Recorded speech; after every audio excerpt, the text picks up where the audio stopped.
아멘. 우리 옆에 계신 분들과 자카르 인사 나누겠습니다. 코람데오. 무엇입니까? 다시 한번 인사합니다. 하나님 앞에서 정직하게 삽시다. 네, 아멘. 형통할 때나 고난의 길을 걷는 오늘 심판주 하나님 앞에서 하나님을 의식하며 정직하게 사는 우리 모두가 되기를 주님의 이름으로 축원합니다. 오늘 욥기 32장입니다. 792쪽인데요. 욥과 새 친구 사이에 이 엘리우라는 사람이 개입합니다.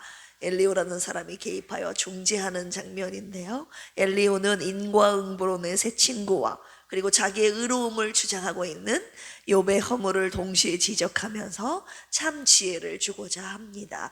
우리 한 절씩 교독하도록 하겠습니다. 욥이 자신을 의인으로 여김으로 그 세 사람이 말을 그치니 람종족 부수 사람 바라겔의 아들 엘리후가 화를 내니 그가 욥에게 화를 내면 욥이 하나님보다 자기가 의롭다 하며 또 새 친구에게 화를 내면 그들이 능히 대답하지 못하면서도 욥을 정죄함이라. 엘리후는 그들의 나이가 자기보다 여러 해 위이므로 욥에게 말하기를 참고 있다가 세 사람의 입에 대답이 없음을 보고 화를 내니라.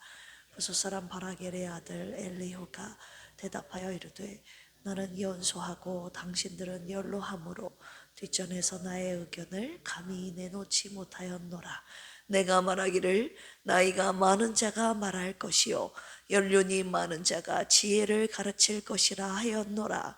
그러나 사람의 속에는 영이 있고 전능자의 숨결이 사람에게 깨달음을 주시나니 어른이라고 지혜롭거나 노인이라고 정의를 깨닫는 것이 아니니라. 내 말을 들으라. 나도 내 의견을 말하리라. 보라, 나는 당신들의 말을 기다렸노라. 당신들의 슬기와 당신들의 말에 귀 기울이고 있었노라. 내가 자세히 들은즉 당신들 가운데 욥을 꺾어 그들의 말에 대답하는 자가 없도다. 당신들이 말하기를 우리가 진상을 파악했으나 그를 추궁할 자는 하나님이시요 사람이 아니라 하지 말지니라. 그가 내게 자기 이론을 제기하지 아니하였으니 나도 당신들의 이론으로 그에게 대답하지 아니하리라. 그들이 놀라서 다시 대답하지 못하니 할 말이 없음이었더라. 당신들이 말없이 가만히 서서 다시 대답하지 아니한즉 내가 어찌 더 기다리랴. 나는 내 본분대로 대답하고 나도 내 의견을 보이리라. 내 속에는 말이 가득하니 내 영이 나를 압박함이니라. 보라, 내 배는 봉한 포도주통 같고 터지게 된 새 가죽 부대 같구나. 내가 말을 하여야 시원할 것이라. 내 입을 열어 대답하리라. 나는 결코 사람의 낯을 보지 아니하며 사람에게 영광을 돌리지 아니하리니 알지 못함이라. 만일 그리하면 나를 지으시니가 속히 나를 데려가시리로다. 아멘. 오늘 말씀을 가지고 묵상 두 가지의 포인트로 함께 나누기를 원합니다. 첫 번째는요, 이 엘리후는 누구인가에 대해서 함께 살펴보도록 하겠습니다. 오늘 욥기 32장에서 처음 등장하고 있는 이 엘리후는요, 이 욥기의 전환점을 여는 인물로 욥의 새 친구의 논쟁이 끝난 후에 지금 등장하고 있죠. 2절에 보시면 람종족 부수 사람 바라겔의 아들 엘리후가 화를 내니 하면서 이제 등장을 하고 있습니다. 엘리후는 히브리어로 나의 하나님은 그분이시다라는 뜻입니다. 그리고 그의 아버지의 이름이 바라겔이라고 나왔는데 하나님께 복을 받다라는 이름의 뜻을 가지고 있습니다. 어디 출신이었냐? 람족 속의 부수 사람, 욥과 같은 지역원의 사람이었음을 알 수 있습니다.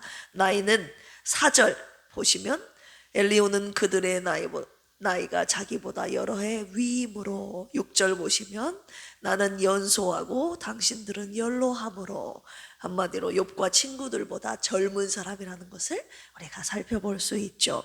엘리후는 욥의 새 친구가 이 욥과의 논쟁에서 패하고 침묵했을 때 하나님에 대한 오해와 욥의 자기 의로움을 바로잡고자 등장했는데요. 엘리후는 나이 많은 자들에게 발언을 먼저 자기가 먼저 발언한 것이 아니라 나이가 많은 그 욥의 세 친구들의 발언을 먼저 듣고 양보하며 예의를 지키는 사람이었는데요. 우리 6절 그 부분 같이 한번 읽어볼까요? 시작. 부수 사람 바라겔의 아들 엘리후가 대답하여 이르되 나는 연소하고 당신들은 연로함으로 뒷전에서 나의 의견을 감히 내놓지 못하였노라. 자신이 먼저 말하지 않고 기다리고 경청하며 겸손하게 대화의 흐름을 지켜본 것입니다. 그런데 그가 분노했다고 나와 있죠. 그가 왜 분노했습니까? 우리 그 부분 2절 3절 같이 한번 읽어볼까요? 시작. 람 종족 부수 사람 바라겔의 아들 엘리우가 화를 내니 그가 욥에게 화를 내면 욥이 하나님보다 자기가 의롭다 하며 또 세 친구에게 화를 내면 그들이 능히 대답하지 못하면서도 욥을 정죄함이라. 네, 욥에게 대하여 분노했고 새 친구들에 대하여 분노한 이 엘리후의 모습을 볼 수 있죠. 욥이 하나님보다 자신을 의롭다고 말하는 것처럼 느껴지니까 하나님보다 의롭다고 한 것에 대해서 분노했고 새 친구들이 이 욥에 대한 말에 반박하지 못하고 하나님을 옳게 또 설명하지 못한 것에 대한 분노가 있었음을 알 수 있습니다. 엘리후는요 진리 앞에서 침묵하지 않고 거룩한 분노를 낼 줄 아는 사람이었음을 알 수 있습니다. 우리가 엘리후는 총 6장에 걸쳐서 그의 변론을 펼치는데요. 32장에서 37장까지 6장 동안 발언을 합니다. 그런데 그가 말한 말이 또 신학적으로 다 욥의 친구들처럼 맞는 말이거든요.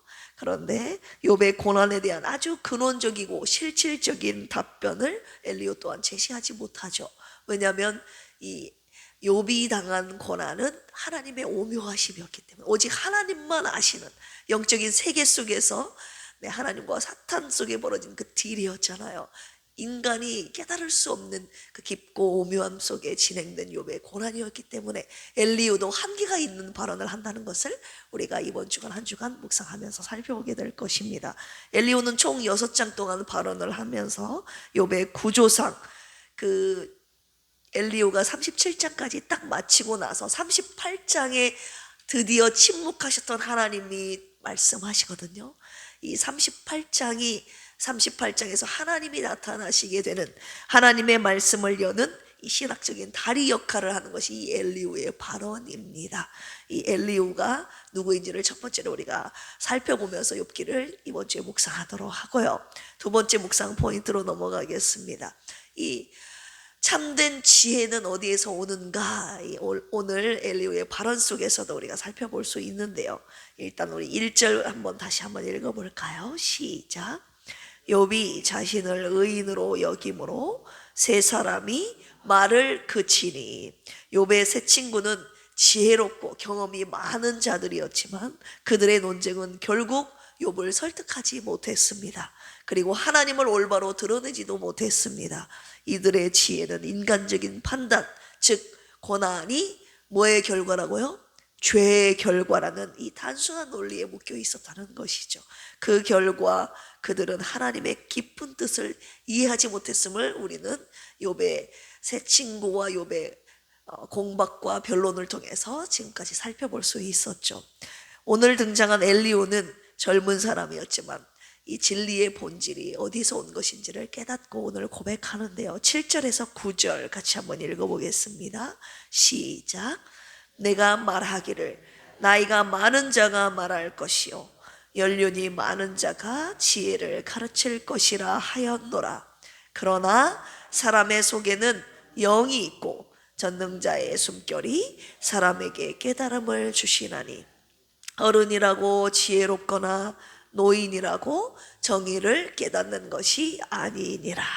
전능자의 숨결이 사람에게 깨달음을 주신다라는 표현이 나오는데요. 전능자의 숨결, 전능하신 자, 하나님의 호흡, 정신, 마음, 숨을 뜻하는 단어인데요. 전능자의 숨결이 사람에게 깨달음을 주신다. 이 말은 하나님의 영이 사람에게 지혜를 주신다. 하나님의 영 무엇입니까? 성령이 우리 사람에게 당신의 지혜 그리고 하나님의 생명, 하나님의 영감을 주신다는 뜻입니다. 이것을 지금 엘리후가 고백하고 있어요. 지혜는 나이나 경험이나 학식에서 오는 것이 아니라는 것이죠. 지혜는 누가 주신다고요? 하나님이 주신다고요. 지혜가 연륜에서 오는 것이 아니라 하나님의 영에서 오는 것임을 엘리후도 고백하고 있습니다. 우리 잠언 9장 10절에 이런 말씀이 있죠. 여호와를 경외하는 것이 지혜의 근본이요 거룩하신 자를 아는 것이 명철이니라. 솔로몬도 지혜는 인간의 경험에서 그리고 자기가 갖고 있는 부나 어떤 세상적인 부귀 영화에서 오는 것이 아니라 누구에게서 온다고요? 하나님에게서 온다고 솔로몬도 고백했죠. 그리고 욥도 고백했습니다. 우리 28장 28절 며칠 전에 함께 고백했던 주일날 함께 나눴던 묵상 말씀이죠. 28장 28절 시작. 또 사람에게 말씀하셨도다. 보라, 주를 경외함이 지혜요 악을 떠남이 명철이니라. 욥도 지혜가 주를 경외함에서 온다고 고백하고 있습니다. 그렇다면 지금 욥도 그랬고 엘리후도 그랬고 그다음 솔로몬도 지혜가 하나님에게서 온다는 것을 고백했는데, 그렇다면 우리가 지혜를 얻으려면 어떻게 해야 합니까? 참된 지혜는 세상에 있지 않고 사람에게 있지 않고 누구에게 있다고요? 하나님께 있기 때문에 하나님의 영에서 오는 그 지혜를 우리가 가져야 하지 않겠습니까? 하나님의 영을 의지하는 마음으로, 겸손한 마음으로 우리가 하나님으로부터 오는 지혜를 구해야 한다는 것입니다. 할렐루야. 결정을 내릴 때 내 경험과 판단보다도 먼저 기도로 하나님의 뜻을 구해야 된다는 것을 알 수가 있습니다. 지혜를 구하는 사람은 자기 자신의 생각보다 내 경험과 판단보다 하나님의 말씀을 더 의지하고 신뢰해야 하는 것이죠. 우리 시편 119편 한번 찾아볼까요? 시편 119편 97절에서 100절까지입니다.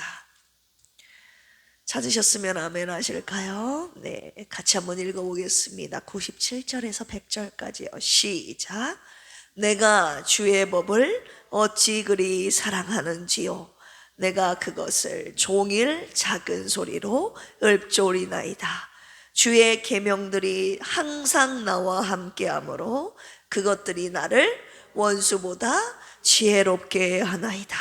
내가 주의 증거들을 늘 읊조리므로 나의 명철함이 나의 모든 스승보다 나으며 주의 법도들을 지킴으로 나의 명철함이 노임보다 나으니이다. 아멘. 다윗은 지혜와 명철이 하나님의 말씀에 있다는 사실을 알았기 때문에 하나님의 말씀을 그토록 사모했고 사랑했다는 것입니다. 원수보다 지혜롭게 하고 스승보다 노임보다 낮게 하는 이 하나님의 지혜와 명철함을 여러분들 사모하십니까? 그렇다면 하나님의 말씀을 사랑함으로 매일 묵상하라고 하시는 것입니다. 고난의 때에 다른 것에서 지혜를 얻으려고 하지 맙시다. 고난의 때에 하나님의 말씀을 더 가까이 함으로 주님의 지혜가 나와 내 자녀들과 우리 필그림 교회에 특별히 가득 임하는 기회로 삼으시기를 주님의 이름으로 축원합니다. 함께 기도하시겠습니다. 주님, 내 지식과 경험으로 판단하지 않게 하시고 하나님을 경외함으로 참된 지혜를 얻게 하여 주시옵소서. 하나님의 말씀을 사랑하게 하시고 겸손히 듣고 순종함으로 주님의 지혜를 얻어 그 지혜로 우리에게 주신 고난의 길을 승리하며 걷게 하여 주옵소서. 오늘도 주님의 치유하심을 간절히 소망하는 환우분들에게 주님의 위로하심과 사랑하심과 치유의 은혜를 주옵소서. 고난 속에서도 주님의 오묘하신 뜻과 섭리하심을 믿고 오늘도 믿음과 주님 주신 힘으로 참고 버텨내고 승리하게 하옵소서. 북한과 나이지리아 및 기독교를 박해하는 나라에서 기독교인들 학살이 일어나고 있습니다. 오늘도 목숨을 걸고 신앙을 지키는 하나님의 사람들을 지켜주시고 하나님의 사람들을 죽이는 악한 세력들을 무너뜨려 주시옵소서. 순교자의 피로 우리나라가 아버지 하나님 나라, 우리나라에서 하나님 나라가 세워지고 있듯이 그곳 나라에서도 순교자의 피로 하나님의 나라가 세워지게 하여 주시옵소서. 예수님의 이름으로 기도합니다. 주여 삼창하시고 기도합니다. 주여, 주여, 주여. 하나님 아버지, 오늘 용기서 12장 말씀을 통해서 참된 지혜가 하나님께 있음을, 하나님을 경외하는 데서 나온